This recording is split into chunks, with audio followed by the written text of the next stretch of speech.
الحمد لله رب العالمين والعاقبة للمتقين ولا عدوان إلا على الظالمين. أشهد أن لا إله إلا الله وحده لا شريك له وأشهد أن محمدا عبده ورسوله أما بعد. அன்புள்ள சகோதரர்களே, ரமலானுக்கு முன்னால் வாராந்தம் நடைபெற்று வந்த இந்த ஃபிக்ஹ் வகுப்பின் தொடர்ச்சி இன்ஷா அல்லாஹ் இன்று முதல் ஆரம்பமாகிறது என்ற இந்த செய்தியை உங்களுக்கு தெரிவித்துக் கொண்டு, அல்லாஹ் ஜல்ல ஷானஹு தஆலா அவனுடைய மார்க்கத்தை சிறந்த முறையில் விளங்குவதற்கும் பேசுவதற்கும் அனைவருக்கும் சந்தர்ப்பத்தை தந்திருக்கிறான். அல்ஹம்துலில்லாஹ். சென்ற பாடத்தில் தயம்மம் உடைய அறிமுகம், தயம்மம் என்றால் என்ன, இந்த சந்தர்ப்பத்தில் அதை நாங்கள் பயன்படுத்துவது என்பது சம்பந்தமான சில விளக்கங்களை பார்த்தோம். இந்த வகுப்பில் இன்ஷா அல்லாஹ் தயம்மம் எப்படி செய்வது என்பதையும் தயம்மத்தை முறிக்கக்கூடிய அம்சங்கள் என்ன என்பதையும் சுருக்கமாக பார்க்கலாம் என்று நினைக்கிறேன். அந்த வகையில் அன்புள்ள சகோதரர்களே, தயம்மத்தை பொறுத்தவரையில் ஏற்கனவே நாங்கள் பார்த்தோம், தயம்மம் என்பது தண்ணீரை பயன்படுத்த முடியாத சந்தர்ப்பம் அல்லது தண்ணீர் இல்லாத சந்தர்ப்பம். ஒன்று தண்ணீர் இல்லாமல் இருக்கும், தண்ணீர் கிடைக்கவில்லை, அந்த நேரத்தில் நாங்கள் தொழுவதற்கு தயமம் செய்து தொழுவோம். அதே போன்று தண்ணீர் இருக்கிறது, இருந்தாலும் அதை பயன்படுத்த முடியாது, ஒரு நோய், காயம், இந்த மாதிரியான சந்தர்ப்பங்களிலும் நாங்கள் தயமத்தை பயன்படுத்தி உது செய்யலாம். அல்லது தயமத்தை குளிக்கக்கூடிய குளிப்பு கடமையானவர்கள் கூட அதனை பயன்படுத்தலாம் என்கின்ற விடயத்தை பார்த்தோம். இப்போது தயமம் செய்கின்ற முறையை பொறுத்தவரையில் இந்த அல் ஃபிக்ஹுல் முயஸ்ஸர் என்ற இந்த புத்தகத்தில் சொல்லப்பட்டிருக்கின்ற அமைப்பின் அடிப்படையில் முதலாவது தயமம் செய்வதற்கு நாங்கள் நியத்து வைத்துக் கொள்ள வேண்டும். இது பொதுவாக எல்லா இபாதத்தோடையும் சம்பந்தப்பட்டது. நாங்கள் இஷா தொழுகை வந்திருக்கிறோம் என்றால் தக்பீர் கட்டுவதற்கு முன்னால், யா அல்லாஹ் உனக்காகத்தான் இந்த இஷா தொழுகையை தொழுகிறேன் என்கின்ற, உனக்கா அல்லாஹுக்காக என்கின்ற ஒரு சிந்தனை, ஒரு எண்ணம் நமக்கு வர வேண்டும். அல்லாஹுக்காகத்தான் நான் தொழுகிறேன் என்று அந்த நியத்தை நாங்கள் அந்த இடத்திலே புதுப்பித்துக் கொள்ள வேண்டும். இது எல்லா இடத்திலும் தான், அது ஜனாசா தொழுகையாக இருந்தாலும் சரி, ஒரு தர்மம் செய்வதாக இருந்தாலும் சரி, அந்த நேரத்தில் நாங்கள் நியத்தை வைத்துக் கொள்ள வேண்டும். யா அல்லாஹ் இது உனக்காகத்தான் நான் செய்கிறேன் என்கின்ற அடிப்படை. அடுத்ததாக தயமம் செய்வது மிக இலகுவான ஒரு முறையாகும். ஹதீஸ்களிலே பார்க்கிறோம், அத்தயம்மு தர்பத்துன் லில் வஜ்ஹி வல் கஃபைன். இது அஹ்மதிலே வரக்கூடிய செய்தி. அதே போன்று ரசூலுல்லாஹி ஸல்லல்லாஹு அலைஹி வஸல்லம் அவர்கள் அம்மார் பின் யாசிர் ரலியல்லாஹு அன்ஹு அவர்களுக்கு தயமம் செய்கின்ற முறையை கற்றுக் கொடுக்கிறார்கள். அம்மார் பின் யாசிர் ரலியல்லாஹு அன்ஹு அவர்களும் உமர் ரலியல்லாஹு அன்ஹு அவர்களையும் ரசூலுல்லாஹி ஸல்லல்லாஹு அலைஹி வஸல்லம் அவர்கள் பயணத்துக்காக அனுப்புகிறார்கள். அந்த நேரத்தில் அம்மார் பின் யாசிர் ரலியல்லாஹு அன்ஹு அவர்களுக்கு குளிக்க வேண்டிய ஒரு நிர்பந்தம் வருகிறது, குளிக்க கடமையாகிறது. ஆனால் தண்ணீர் கிடைக்கவில்லை. அவர்களுக்கு தயமம் செய்கின்ற முறை தெரியாது. உது செய்வதற்கு எப்படி தயமம் செய்வது என்று தெரியும், ஆனால் குளிப்பதற்கு எப்படி தயமம் செய்வது என்று தெரியாது. அப்போது அம்மார் பின் யாசிர் ரலியல்லாஹு அன்ஹு அவர்கள் ஒரு இடத்தில் உருண்டு பெறல்கிறார்கள், ஒரு மண்ணில் உருண்டு பெறல்கிறார்கள். உருண்டு பெறண்டு தயமம் தயமம் செஞ்சாச்சுன்னு சொல்லிட்டு வராங்க. பிறகு ரசூலுல்லாஹி ஸல்லல்லாஹு அலைஹி வஸல்லம் வந்து சொல்றாங்க, இப்படித்தான் நாங்கள் குளிப்பு கடமை ஆயினது, அந்த நேரத்தில் இப்படி தயமம் செய்தோம்னு சொன்ன போது ரசூலுல்லாஹி ஸல்லல்லாஹு அலைஹி வஸல்லம் சொன்னாங்க, இப்படி தயமம் செய்கிற இல்லை, உது செய்வதற்கு நீங்கள் எப்படி தயமம் செய்கிறீர்களோ அதே போன்றுதான் குளிப்புக்கும் தயமம் செய்வது என்று சொல்லிவிட்டு சொல்லி காட்டுகிறார்கள். முதலாவதாக ஃபதரப பிகஃபிஹி தர்பத்தன் அலல் அர்த், பூமியில தன்னுடைய இந்த கஃபால இப்படி கையில் அடிச்சு அதை ஒன்று ஊதி விடுறது, ஊதிட்டா அதில் ஏதாவது ஒட்டிக்கிருந்தால் அது பறக்கும், இன்று ஊதி விடுறது, அல்லது தடவி விடலாம், அதாவது இப்படி பின்னுக்கு அடிச்சு அதை தட்டி விடலாம். இந்த ரெண்டு மாதிரியும் செய்யலாம், ரெண்டுக்குமே ஆதாரம் இருக்கிறது.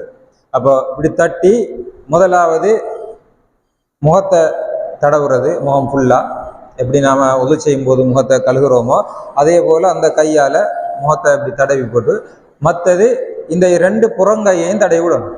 இந்த ரெண்டு புறங்கையும் தடவுறது ஹதீஸ்ல வந்த அடிப்படையில் பார்த்தோம்னு சொன்னா, புகாரியில வரக்கூடிய செய்தியில முதலாவது வலது கையினால் இடது கையை தடவிட்டு இடது கையினால் வலது கையை தடவிட்ட என்ற செய்தியும் இருக்குது.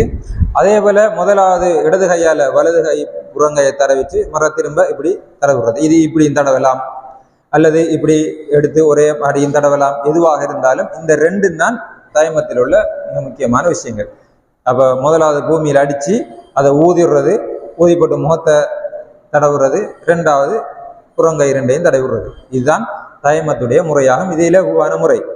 இதுல நாங்க தெரிஞ்சு கொள்ள வேண்டிய மிக முக்கியமான விஷயம் என்னன்னு சொன்னா, சில உலமாக்கள் முதல் கையை தடவிட்டு அதுக்கு பிறகு முகத்தை தடவலாம் என்று சொல்றாங்க. இதுவும் பிரச்சனை இல்லாத ஒரு முறைதான். ஏனென்றால் புகாரில வரக்கூடிய செய்தியில ரசூலுல்லாஹி ஸல்லல்லாஹு அலைஹி வஸல்லம் சொன்னாங்க, ثم نفضهما ثم مسح بهما ظهر كفيه. ஃபர்ஸ்ட் கையை தடவினாங்க, சும்ம மஸஹ பிஹிமா வஜ்ஹஹு, அதுக்கு பிறகு கையை முகத்தை தடவினாங்கன்னு மாறியும் வருகிறது. எனவே இப்படி மாறி யாராவது செஞ்சா அது பிரச்சனை இல்லை. இருந்தாலும் அல் குர்ஆன்ல ரசூல் அல்லாஹ் ஜல்ல ஷானஹு தஆலா சொல்றான், ஃபதயம்மமு ஸஈதன் தய்யிபா, நீங்க சுத்தமான மண்ணினால தயம்மம் செய்யுங்க. ஃபம்ஸஹு பிவுஜூஹிக்கும், அந்த கையினால உங்களோட முகத்தை தடவுங்க. வஐதியக்கும் மின்ஹு, அதுக்கு பிறகு கையை தடவுங்கன்னு ஒரு ஓர்டர் சொல்லப்பட்டிருக்கிறதுனால இந்த ஓர்டர்ல செய்யறதுதான் மிக சிறப்பானது. இது இமாம் ஷாஃபி ரஹிமஹுல்லாஹ் அவர்களும் இதைத்தான் சரியாக கண்டுள்ளார்கள். அல் குர்ஆன்லையும் இது சொல்லப்பட்டிருக்கிறதால மாறி யாராவது செஞ்சா நாம அதுக்கு பிரச்சனைப்பட வேண்டிய அவசியம் கிடையாது. அப்ப தயமம் செய்யறது முதலாவது ஒரு பூமியில அடிச்சு அதை ஊதி போட்டு முகத்தை தடவுறது, கையை ரெண்டு புறங்கையையும் தடவிடுறது. இது செஞ்சுட்டா தயமம் செய்கிற முறை விஷயம் முடிஞ்சு, அவ்வளவுதான். அதுக்கு பிறகு நாம ஒழு செஞ்ச மாதிரி தானே அது. ஒழு செஞ்சாக்கள் என்ன செய்யலாம், அது செய்யலாம். அல்லது குளிப்பு கடமையாக இருக்கிறது, தண்ணி இல்லை அல்லது தண்ணியை பயன்படுத்த முடியாத ஒரு கட்டமாக இருக்கிறதுன்னு சொன்னாலும் இதே மாதிரி தான். நம்ம குளிக்கிறதுக்கு வரையான தயமம் கிடையாது. இதே ஸ்டைலில் நாம தயமத்தை செய்து கொள்ளலாம். அதே போல கண்ணியத்துக்குரிய சகோதரர்களே, மிக சுருக்கமாக தயமத்தை முறிக்கக்கூடிய அம்சங்கள். உதாரணம், ஒரு ஆள் தயமம் செஞ்சிடா, இப்போ அது தயமம் முறியும் அப்படின்னு சொன்னா, பொதுவாக தயமம் என்றது நம்ம உதுச்சேற மாதிரி தான், அல்லது குளிக்கிற மாதிரி தான். சிறிய தொடக்குக்கு எப்படி நாம் உதுச்சேறோமோ அதே மாதிரி தான் தயமம், அதே சட்டம் தான். பெரிய தொடக்குக்கு எப்படி குளிக்கிறோமோ அதே சட்டம் தான். உழுவை எது முறிக்குமோ, குளிப்பு கடமையானவர்கள் குளிச்சாத்துக்கு புறவதை எதை முறிக்குமோ அதே மாதிரி தான் இதையும் உழுவை முறிக்கக்கூடிய அம்சங்கள் இதையும் முறிக்கும். அதில் குறிப்பாக தயமம் செல்லுபடியாற்ற நிலைக்கு ஆகக்கூடிய கட்டங்களில் ஒன்று தண்ணீர் கிடைக்கிறது. இப்போ தயமம் செய்கிற எப்போ நாம தண்ணி இல்லாட்டி தான் தயமம் செய்வோம். அப்போ தண்ணி கிடைச்சிட்டுன்னு சொன்னால் அதுக்கப்புறம் அந்த தயமத்தை நாம தொடர முடியாது. இப்போ தண்ணி கிடைச்சிட்டுன்னு சொன்னால் அதுக்கப்புறம் நாம உது தான் செய்யணும். இப்போ ஒரு ஆள் இஷா தொலைவாரார், தண்ணி இல்லை, இன்னும் இஷா தொழிலவர், ஆனால் தண்ணி இல்லை, தயமம் செஞ்சிட்டார். இப்போ இன்னும் தொழில்ல தயமம் செஞ்சிட்டார், பார்க்குற தண்ணியும் கிடைச்சிட்டேன்னு சொன்னால் அந்த தயமத்தோட அவர் தொழ முடியாது. அவர் தயம குறவு தண்ணி கிடைச்சதுனால உது செஞ்சுதான் அவர் தொழணும். அதே போல ஒரு காயம் அல்லது வருத்தம்ன்றதுனால அவர் தயமம் செஞ்சிருந்தா அந்த வருத்தம் சரியாயிட்டு இல்லாட்டி காயம் சரியாயிட்டு இது ஒரு தண்ணி யூஸ் பண்ணலாம்னா அதுக்கு பிறகு நாம தயமத்தை செஞ்சு யூஸ் பண்ண முடியாது. நாம தண்ணியை தான் பயன்படுத்தணும். அதுக்கு பிறகு தயமம் செல்லுபடியிட்டு தான் ஆகிடும். அதே போல இன்னொரு விஷயத்தை நாம் இதில் இங்கே புரிஞ்சு கொள்ளலாம்.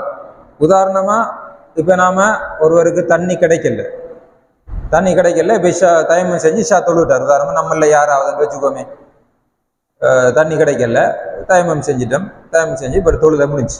இப்போ தொழுத முடிஞ்சது பிறகு பார்க்குறோம் தண்ணி கிடைக்குது, ஒரு இடத்த தண்ணி கிடைச்சிட்டு தண்ணி யூஸ் பண்ணலாம். இப்போ நாம் இந்த இஷா தொழுவை திரும்ப தொழணுமா அல்லது நம்ம தயமம் செஞ்சு தொழுவதே முடிஞ்சா என்று கேட்டால் இதில் இரண்டு வகையான கருத்துக்கள் காணப்படுகிறது. இதில் ஷேக் பின் பாஸ் அதே போல இமாம் ஷாஃபி ரஹிமஹுல்லாஹ் அவர்கள் எல்லாம் சொல்லக்கூடிய செய்தி, லா தஹ்தாஜு இஆதத்து ஸலா இதா வஜதல் மா.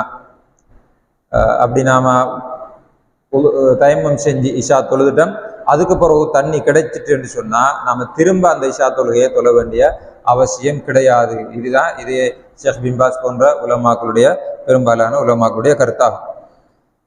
எனவே உதுவை தயமத்தை முறிக்கக்கூடிய அம்சங்கள்ல ஒன்று, உதுவை முறிக்கக்கூடிய அம்சங்கள் தயமத்தை முறிக்கும்.